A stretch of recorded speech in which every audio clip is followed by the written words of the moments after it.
Whispers in my brain. An interesting, amazing, and informative story. My eyes were closed tight, blocking the afternoon sunlight that peeked from my bedroom blinds, willing myself to fall back to sleep. If I just fall back to sleep, maybe I will wake up and feel better. Maybe this will all go away, I thought. Just then, she woke me. As if she were right next to me in my bed, shouting in my ear, I heard her, my Aunt Maureen, shout, "Bridget, wake up. Wake up." Her voice was so crisp and clear and loud, it felt like her lips were pressed against my right ear. My eyes shot open. My heart now was pounding, fluttering, buzzing, skipping beats all at once. I gasped for breath and slowly glanced to my side, baffled. Is she here? Is she dead? She is dead. She can't be here. But I hear her. Wait, did she die? I felt drugged, confused, distorted. Her voice did not fade. Another shout. This time, her message was not clear. But that voice is unmistakable. As my eyes scanned the room, I lay terrified to move my head, feeling the surge of pain up my spine like shockwaves into my brain. She isn't here, I thought. My Aunt Reen, who died of an aggressive cancer 2 years ago, could not be here, but she is speaking to me. Screaming in my right eardrum. And I am awake. I am not dreaming. Is this what it feels like to lose your mind? Is this a psychotic break? Is this all a dream? An apparition, supernatural experience? If so, I am not comprehending the message. Am I dying? How do I explain this to anyone? What now? 24 hours before, I was in my classroom, my students not yet with me, dry heaving into a trash can. The fluorescent lights felt brighter. The stale, moldy school building air had a more pungent aroma, and my head felt like it was on fire, like someone struck a match and my scalp was slowly sizzling. It did not feel like one of my typical migraines, but I came to teach that day anyway, willing it away with Advil and nausea meds. It wasn't long before my protein bar came back up and I found myself curled up in a ball around the little trash can on my floor, hoping a student or colleague wouldn't walk in. But he did. Brig, what the hell? You okay? My friend James did just that. Popped his head in with his coffee, and much to his surprise, there I was hugging a trash can in my teacher garb with watery eyes and sweat smearing my makeup.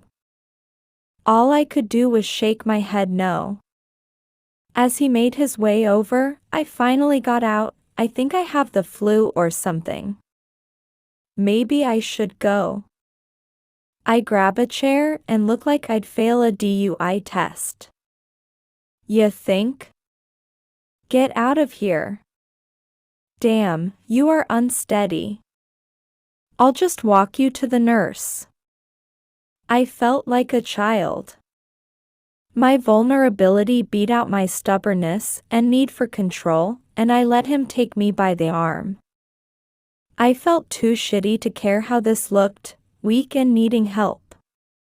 Deb, the old motherly nurse, took my temp and said, "Yep, low-grade fever. You should really go, hun. I'll call the office and they'll handle your subs." I remember worrying about my sub plans. I don't remember how they got done. But I do remember walking down that hall slowly. My buddy James trailing me to see I made it out. Telling me to feel better. I did not return for 456 days. Somehow I drove home, must have been like cruise control, because I certainly wasn't in control and don't remember that ride. My dead aunt is no longer screaming. But as I lay there in my bed deciding my next move, I see movement in my corner. Black, flickering shadows erratically circling in my corner. I blink. I blink again.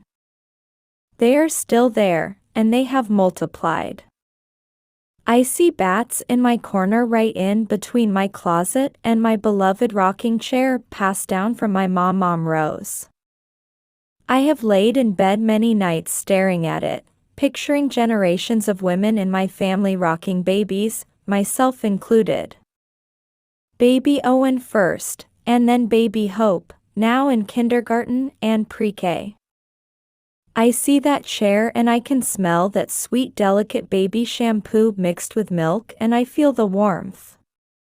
Now, it is empty and surrounded by what appears to be bats. First, my Aunt Reen and now bats in my room. Terror engulfs me. I am not okay. This is when I call my mom. Whether you are 3 or 33, it is Mom. Mom, I am still feeling bad in bed. I'm feeling a lot worse. I don't know, feeling loopy. She's the most anxious woman I know, so I spared the details. Can you pick the kids up from school, please? I need to figure out what to do.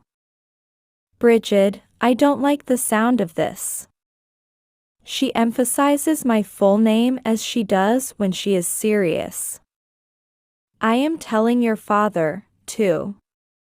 She calls out to him and repeats my words, but with her motherly worry. We both think you need to get to a doctor or hospital. I love you. I will call Jeff. He will take me if I ask. Don't worry. I will do urgent care. I think it's the flu and I need meds. Love you. If she knew bats were infiltrating my room and her dead sister was speaking to me, she'd die of a heart attack and then I would really be screwed. I take a deep breath and call Jeff. He has called me dramatic before. We've had fights over it. I've gotten it in my head to rehearsal my words to him before I speak to assess how it sounds. I don't want to sound dramatic. How do I say this without sounding insane? Looking back, I know now I should never have to rehearse words like this. And my fear of fitting his stereotype cost me some precious time. I am laying on my side in fetal position, staring at the white wall. I have been in and out of a sleep state, but at the time that the doctor finally came to speak to us about my MRI results, my eyes were open but I wasn't there. I was like a prop, no feelings, no effect, and too weak to sit up. It looks what we are seeing may be a mass. We don't know what kind and she needs more testing. The doctor said this without much empathy. The most peculiar part of this moment, now looking back, is my reaction. It wasn't fear. It wasn't hysterics. It was an odd, unperturbed curiosity, like it was not me who she was speaking of. Like I was watching a movie. Well, that's something. Look at the plot twist here with this bat-seeing teacher, lady. Wonder how that'll play out. It was not long before I was in an ambulance on my way to University of Pennsylvania Hospital. Turns out the I hobbled into was not equipped for Batgirl. In fact, they thought I was pregnant or had Lyme's disease for the first few hours there. My sister, a nurse, made calls and found a way to get University of Pennsylvania Hospital to see me, and time was of the essence. I am told I was fading in and out of consciousness. That morning, I thought I was going to teach Shakespeare in front of 16-year-olds all day. By 9 p.m., I was on oxygen on a stretcher in the ICU. Within minutes, they read the results, they did their doctor talk, and they made a guess in order to give me treatment. Herpes simplex virus encephalitis. Not a mass.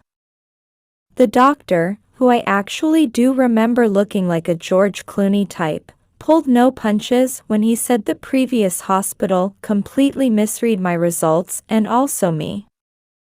All of the signs are pointing toward encephalitis, and though we won't officially know for a couple days, we want to give you the antivirals, seizure medication, along with antibiotics, to keep you alive. We will help you. Turns out my psychological thriller film of a day made complete sense to him. The pain, the vomiting, the bats, and even my aunt's voice I have not heard in 2 years. My brain was inflaming, under attack by the herpes virus, and as a result, I was having simple partial seizures. Instead of a cold sore because I was run down that month, the virus chose my brain. My head and eyes are still throbbing. There is a rhythmic beeping of hospital machines, muffled conversations, and sneakers squeaking. I hear a voice again, clear and close in my ear. Panic sets in instinctually. You are still here. You are alive.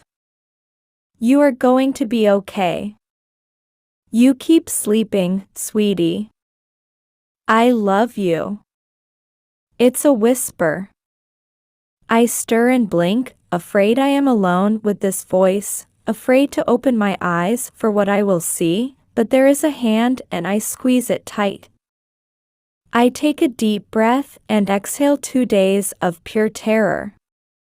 I didn't need to open my eyes to know who it was. I wasn't alone. A single tear ran down my face and all I could manage was, I know, Mom.